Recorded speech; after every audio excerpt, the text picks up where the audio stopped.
Selamat pagi, siang, sore, dan malam rekan-rekan sekalian. Kembali lagi dengan saya Dava. Pada kesempatan kali ini, saya akan membahas topik seputar kenaikan bea masuk impor. Jika merujuk pada artikel berita yang telah disampaikan oleh ddtc.co.id dengan judul "Saling balas berlanjut, Cina naikkan bea masuk impor dari AS jadi 84%." Cina memutuskan untuk meningkatkan tarif bea masuk atas barang impor dari Amerika Serikat atau AS. Dalam keterangan resminya, Cina memutuskan untuk meningkatkan tarif bea masuk atas impor dari AS menjadi sebesar 84%. Mulai 10 April tahun 2025, tarif bea masuk akan disesuaikan dari 34% menjadi 84%. Tulis Komisi Tarif Cina dalam keterangan resminya yang dikutip pada hari Kamis 10 April tahun 2025.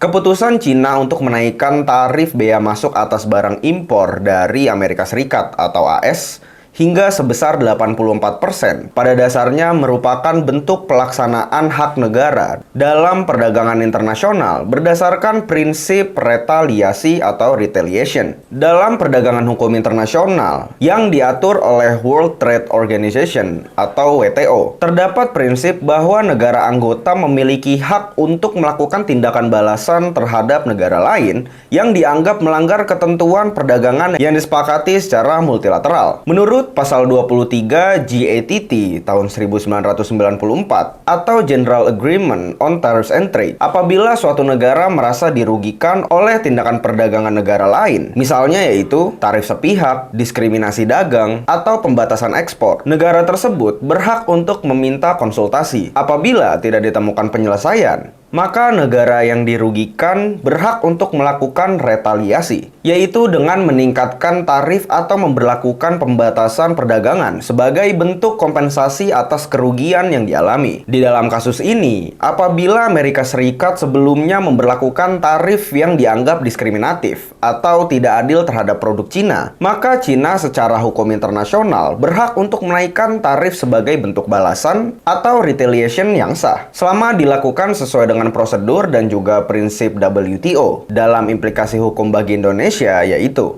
yang pertama yaitu penerapan prinsip timbal balik atau reciprocity. Kasus tarif tinggi Cina terhadap Amerika Serikat menunjukkan bahwa dalam perdagangan internasional, negara dapat memberlakukan kebijakan tarif sebagai bentuk perlindungan atau respons terhadap tindakan negara lain. Hal ini tentunya memberikan preseden dan pembelajaran bagi Indonesia bahwa pemerintah dapat menggunakan instrumen hukum nasional untuk melindungi kepentingan perdagangan dalam negeri jika terjadi diskriminasi dagang oleh negara lain. Yang kedua yaitu kesiapan menghadapi konflik perdagangan global. Ketegangan antara China dan Amerika Serikat dapat mempengaruhi stabilitas perdagangan dunia, ya termasuk Indonesia. Oleh karena itu, Indonesia perlu memanfaatkan kerangka hukum perdagangan nasional dan internasional untuk menjaga kepentingan nasional, sekaligus berperan aktif dalam penyelesaian sengketa di forum WTO bila terjadi dampak secara langsung. Dan yang ketiga yaitu pentingnya harmonisasi dengan hukum internasional. Kebijakan tarif harus terus selaras dengan ketentuan WTO, karena Indonesia sebagai negara anggota juga terikat oleh hukum internasional. Oleh karena itu, setiap tindakan tarif atau retaliasi perlu dilakukan proses hukum yang sah agar tidak beresiko melanggar ketentuan internasional. Keputusan Cina dilatar belakangi oleh langkah Amerika Serikat yang memutuskan untuk memberlakukan bea masuk tambahan sebesar 50% atas seluruh barang impor dari Cina. Dengan langkah ini, seluruh barang Cina yang memasuki Amerika Serikat dikenai bea masuk sebesar 104%. Menurut Cina, pengenaan bea masuk resiprokal oleh Amerika Serikat merupakan pelanggaran atas ketentuan perdagangan internasional. Pengenaan bea masuk resiprokal atas barang impor dari seluruh negara termasuk Cina menciptakan ketidakadilan pada tatanan ekonomi global. Secara hukum, peningkatan tarif impor oleh Cina terhadap barang dari Amerika Serikat adalah bentuk retaliasi yang sah secara hukum internasional, sesuai prinsip dalam WTO. Hal ini mencerminkan pentingnya regulasi nasional yang fleksibel terhadap dinamika global, serta kemampuan pemerintah Indonesia dalam menggunakan perangkat hukum, seperti Undang-Undang Kepabeanan,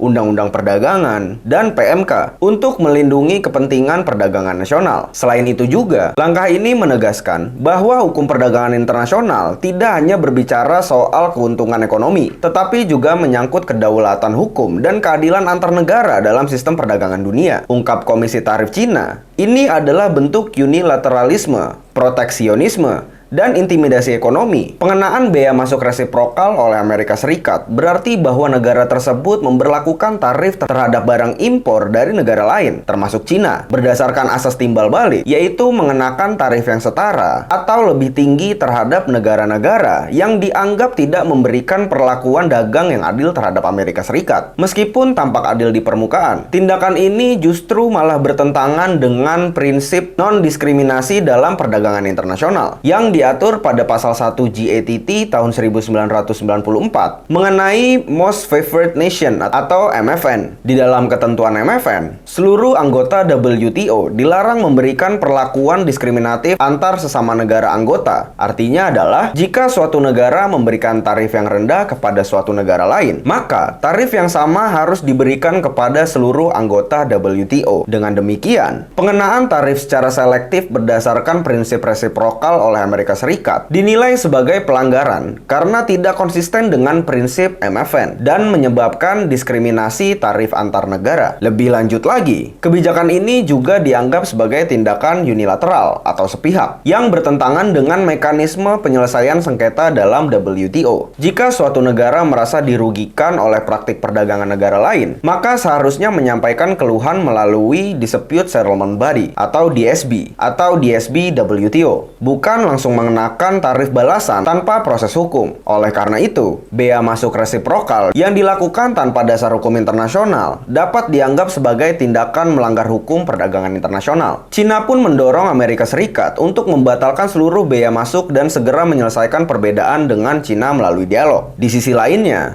dampak yang terjadi terhadap tatanan ekonomi global dari adanya pengenaan bea masuk resiprokal secara luas oleh Amerika Serikat terhadap seluruh negara mitra dagang, termasuk Cina, menimbulkan ketidakstabilan dalam sistem perdagangan secara global. Hal ini terjadi karena beberapa faktor. Yang pertama, yaitu meningkatkan ketegangan dan perang dagang antar negara. Hal tersebut berujung pada siklus balas-membalas tarif atau retaliasi dan menurunnya kepercayaan antar negara dalam sistem perdagangan multilateral. Yang kedua yaitu menghambat arus barang dan jasa secara efisien karena negara-negara cenderung mengambil langkah proteksionis untuk melindungi pasar domestiknya yang pada akhirnya menurunkan volume perdagangan internasional. Yang ketiga yaitu merusak sistem perdagangan global yang berbasis aturan atau rule-based trading system seperti yang dijalankan oleh WTO karena tindakan sepihak melemahkan otoritas lembaga internasional tersebut. Yang keempat yaitu mengganggu kestabilan ekonomi secara global, terutama bagi negara-negara berkembang yang sangat bergantung pada akses pasar bebas dan terbuka untuk ekspor produknya ke negara-negara besar seperti Amerika Serikat. Merespons kebijakan di atas, Menteri Keuangan Amerika Serikat yaitu Scott Bessent menyesalkan sikap Cina yang memilih untuk melakukan retaliasi ketimbang negosiasi. Sangat disayangkan bahwa pihak Cina tidak mampu bernegosiasi mengingat mereka adalah pihak yang paling banyak bersalah dalam sistem perdagangan internasional, ujar Bessent seperti yang dilansir oleh CNBC.com. Sebagai informasi, Amerika Serikat mengenakan bea masuk resiprokal terhadap barang impor dari banyak negara. Makin tinggi defisit neraca dagang Amerika Serikat terhadap negara tersebut, makin tinggi pula bea resiprokal yang diterapkan. Bea masuk resiprokal akan diberlakukan mulai 9 April tahun 2025. Amerika Serikat akan menerapkan bea masuk resiprokal terhadap barang impor dari berbagai negara. Artinya adalah, besarnya tarif bea masuk yang dikenakan oleh Amerika Serikat terhadap suatu negara akan disesuaikan dengan besarnya defisit neraca perdagangan Amerika Serikat terhadap negara tersebut. Semakin besar selisih impor Amerika Serikat dari negara tersebut dibanding ekspornya, atau alias makin besar defisit perdagangan Amerika Serikat, maka makin tinggi pula tarif bea masuk yang dikenakan atas produk dari negara tersebut. Misalnya adalah, jika Amerika Serikat memiliki defisit dagang yang tinggi terhadap Cina, maka barang-barang dari Cina akan dikenakan tarif yang lebih tinggi dibanding negara lain yang defisitnya jauh lebih kecil. Kebijakan tersebut menunjukkan pendekatan timbal balik berdasarkan ketidakseimbangan perdagangan. Amerika Serikat secara sepihak memutuskan bahwa ketimpangan perdagangan dianggap merugikan, sehingga mereka membalasnya dengan tarif tinggi agar mendorong keseimbangan dan mengurangi mengurangi defisit. Selain menerapkan bea masuk resiprokal dengan tarif khusus bagi setiap yurisdiksi, Amerika Serikat juga menerapkan baseline tarif sebesar 10% atas seluruh barang impor mulai 5 April tahun 2025. Amerika Serikat akan memberlakukan baseline tarif sebesar 10% terhadap semua barang impor dari seluruh negara, tanpa terkecuali mulai 5 April tahun 2025. Maksudnya, setiap produk yang masuk ke wilayah Amerika Serikat dikenakan tarif minimum sebesar 10%, meskipun negara asal produk tersebut tidak memiliki defisit dagang yang besar dengan Amerika Serikat. Ini adalah kebijakan tarif umum atau flat tarif yang dikenakan secara merata kepada semua negara mitra dagang Amerika Serikat, selain tarif tambahan resiprokal yang mungkin berlaku secara spesifik. Dengan demikian, baseline tarif adalah tarif dasar yang berlaku universal. Sedangkan, bea masuk resiprokal adalah tarif tambahan yang bersifat khusus tergantung dari kondisi perdagangan masing-masing negara dengan Amerika Serikat. Mungkin sekian dulu informasi dari berita yang dapat saya sampaikan. Jika video ini bermanfaat bagi rekan-rekan sekalian dan sebagai bentuk dukungan terhadap channel kami,